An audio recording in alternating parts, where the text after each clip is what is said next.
Hello and welcome to our next innovaphone myApps tutorial. In this video, we would like to show you how you can toggle between two calls using the phone app and the Softphone app. See how you can switch back and forth between two calls and how you can start a consultation without ending the current call. You are already in an established phone call with someone. Now, click on Start Consultation. You can either use the search field to look for the new destination, or you can enter the phone number directly, or you can select a contact from your favorites or from your call history. Go ahead and click on the green handset symbol to initiate the phone call. The first phone call is put on hold and recorded music is played.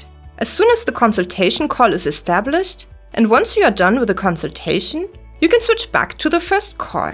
Click on the green Retrieve button with the first call. The consultation call will be put on hold and the first call will be reactivated. You can switch or toggle back and forth between the two calls as you please by always activating the call on hold. You can end the consultation call by simply clicking on the red handset button to hang up. You will then only be connected to the first call. Many thanks for watching and see you again next time.